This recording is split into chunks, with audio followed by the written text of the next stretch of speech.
How does the stock market work? Despite the jargon and confusing numbers, investing is pretty simple at its core. Don't believe us? Allow us to explain the stock market to you. The stock market might seem like the reserve of high-flying city bankers and the more mathematically minded among us. But the truth is that the world of investment is a lot more accessible than you might think, albeit with some risks. To help you understand, we've compiled a one-stop shop for learning the basics of how the stock market works.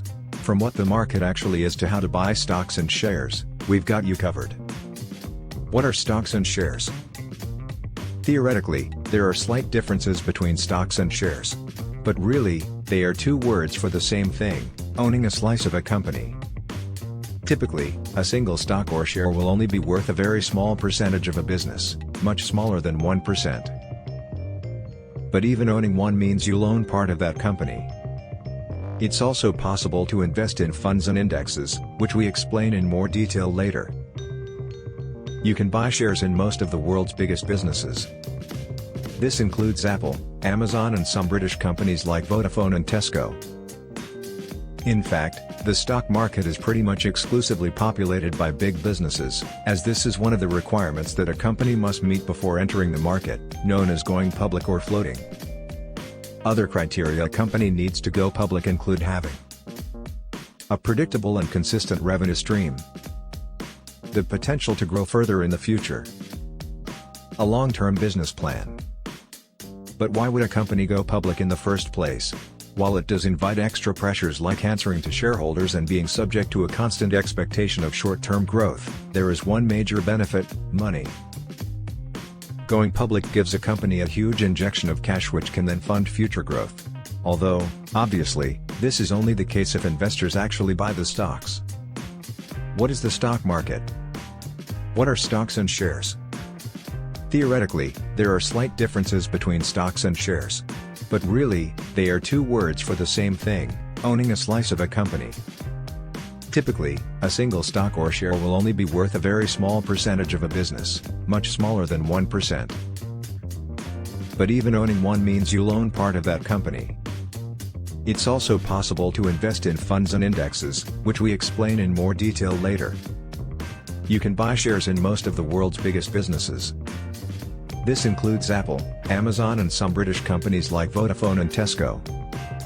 In fact, the stock market is pretty much exclusively populated by big businesses, as this is one of the requirements that a company must meet before entering the market, known as going public or floating.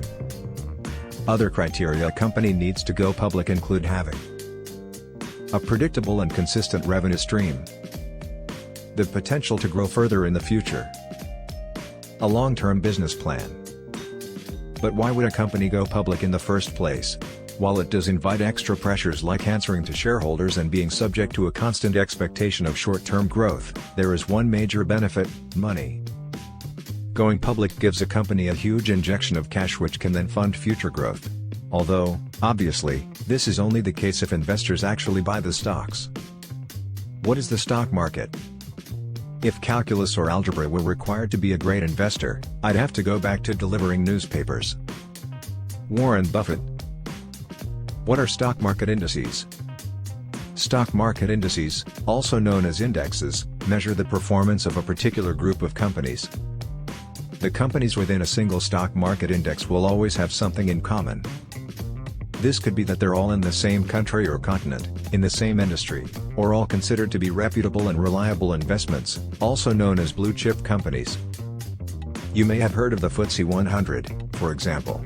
This is a UK stock market index containing the 100 most valuable companies listed on the London Stock Exchange. The Dow Jones Industrial Average, usually just called the Dow Jones, is another well-known stock market index. It measures 30 blue-chip companies listed on stock exchanges in the USA. How are share prices set?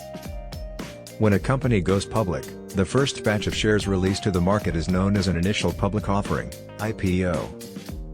The share price is set by a consultation process between the company itself, an investment bank and a group of initial investors. Various factors are used to help decide a price. However, the most important is the value of the company at that time. Once shares have been released to the market, however, the price is effectively set by an auction process. To explain, we'll use an example. Let's say investor A bought stocks in the company for £1 a share and wants to sell. However, investor B thinks they're only worth 90p a share. The two traders must come to an agreement in order to make the sale. If investor B thinks the value may rise in the future, they could agree to buy the shares for slightly more than their first offer. Similarly, if investor A thinks the value is set to decrease soon or they're keen to make the sale for other reasons, they could agree to sell for slightly less than £1 a share.